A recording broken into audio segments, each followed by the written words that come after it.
Road പോയിട്ട് ഒരു വഴി പോലുമില്ലാതെ ഉരുളെടുത്ത ചൂരൽമലയിലും മുണ്ടക്കയിലും വിശ്രമമില്ലാതെ പ്രവർത്തിച്ച ഓഫ് റോഡ് ഡ്രൈവർമാരെ വാടാ എന്ന് വിളിച്ചുകൊണ്ട് അനിയന്മാരെ പോലെ ചേർത്തു നിർത്തിയ മുഖം മറച്ചെത്തിയ ഒരു ലഫ്റ്റനന്റ് കേണലാണ് ഇപ്പോൾ വാർത്തകളിൽ നിറയുന്നത്.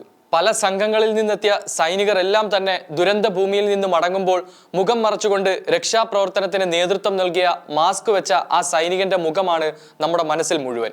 മുൻപ് ഇന്ത്യയുടെ മുൻ സൈനിക മേധാവി general Bipin Rawat the most fearless man എന്ന് വിശേഷിപ്പിച്ച വ്യക്തി, രാജ്യത്തിനായി സ്വന്തം മുഖം തന്നെ ബലി നൽകിയ മലയാളികളുടെ അഭിമാനമായ ലഫ്റ്റനന്റ് കേണൽ ഋഷി രാജലക്ഷ്മി. കാശ്മീരിലെ പുൽവാമയിൽ തീവ്രവാദികളെ കീഴടക്കാനുള്ള ദൗത്യത്തിനിടെ ഗുരുതരമായി പരിക്കേറ്റ് തീവ്ര പരിചരണ വിഭാഗത്തിൽ നിന്നും ഉയർത്തെഴുന്നേറ്റ കരുത്തിന്റെയും അതിജീവനത്തിന്റെയും പേരാണ് ഋഷി രാജലക്ഷ്മി. 23 സർജറികളായിരുന്നു അന്ന് ഋഷിക്ക് ചെയ്യേണ്ടി വന്നത്. അതിനുശേഷം മുഴുവൻ സമയവും മുഖാവരണം ധരിച്ചാണ് ഇപ്പോൾ ആ ധീര സൈനികന്റെ ജീവിതം മുന്നോട്ട് പോകുന്നത്. ആരാണ് ലഫ്റ്റനന്റ് കേണൽ ഋഷി രാജലക്ഷ്മി? എഞ്ചിനീയറിംഗ് ബിരുദധാരിയായ ഋഷി ആദ്യം KSEBയിലായിരുന്നു ജോലി ചെയ്തിരുന്നത്.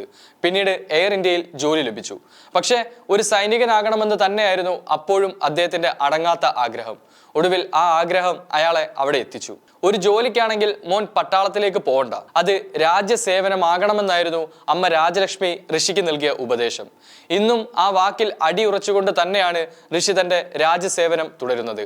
താൻ കണ്ടത് വെറുമൊരു സ്വപ്നമായിരുന്നില്ലെന്നും മറിച്ച് സമർപ്പണമായിരുന്നുവെന്നും അദ്ദേഹം ഇക്കാലത്തിനിടയിൽ തന്റെ സൈനിക ജീവിതം കൊണ്ട് തെളിയിച്ചു. കരുത്തിന്റെ പ്രതീകമായാണ് അമ്മ രാജലക്ഷ്മിയുടെ പേര് ഋഷി തന്റെ പേരിനൊപ്പം ചേർത്തത്. തെക്കൻ കാശ്മീരിലെ പുൽവാമ ജില്ലയിലാണ് അന്ന് ഋഷിയുടെ നേതൃത്വത്തിൽ സൈനിക നീക്കം നടന്നത്. ഓപ്പറേഷൻ ത്രാൽ എന്നായിരുന്നു ആ ദൗത്യത്തിന്റെ പേര്. നുഴഞ്ഞു കയറി ഒരു വീട്ടിൽ താവളമുറപ്പിച്ച തീവ്രവാദികളെ തുരത്താൻ വേണ്ടിയായിരുന്നു ഋഷിയുടെ നേതൃത്വത്തിലുള്ള സൈനിക സംഘം ത്രാലിലെത്തിയത്. ദൗത്യം അതീവ ദുഷ്കരമായിരുന്നതുകൊണ്ട് തന്നെ മറികടന്നുകൊണ്ട് മാത്രമേ വെടിയുണ്ട നിങ്ങളിലേക്ക് എത്തൂ എന്ന് പറഞ്ഞുകൊണ്ടായിരുന്നു തന്റെ ടീം അംഗങ്ങൾക്ക് ഋഷി ധൈര്യം നൽകിയത്. മാത്രമല്ല, വാക്കുകളിലെ കരുത്ത് ഋഷി തന്റെ പ്രവൃത്തിയിലൂടെ കാണിക്കുകയും ചെയ്തു. നുഴഞ്ഞു കയറിയ തീവ്രവാദികളെ സ്ഫോടനത്തിലൂടെ ഇല്ലാതാക്കാൻ ഋഷി തന്നെ ആദ്യം മുന്നിട്ടിറങ്ങി.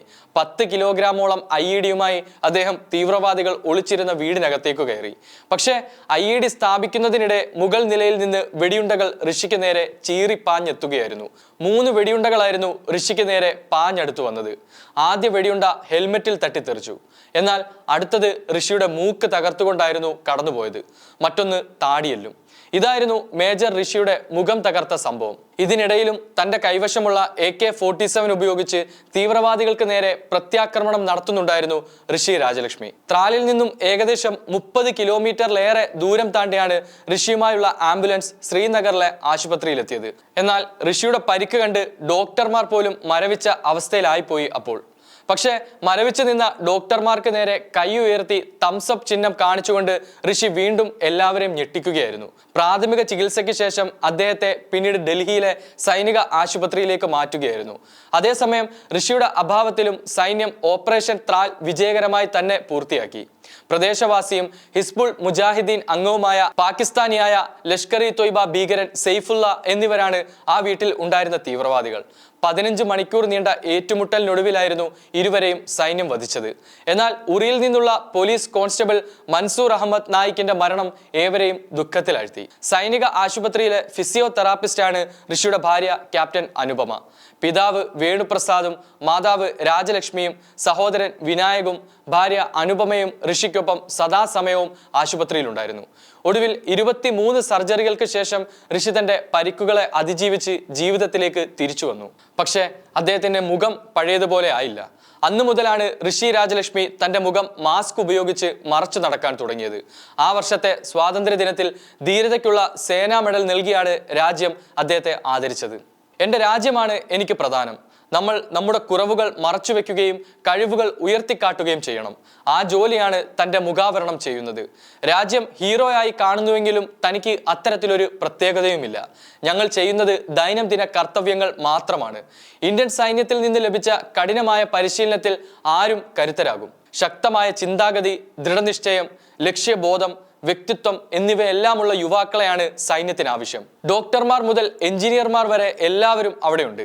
ആരായിക്കൊണ്ടും നിങ്ങൾക്ക് സൈന്യത്തിൽ ചേരാമെന്നാണ് പുതുതലമുറയ്ക്കുള്ള ലഫ്റ്റനന്റ് കേണൽ ഋഷി രാജലക്ഷ്മിയുടെ വാക്കുകൾ.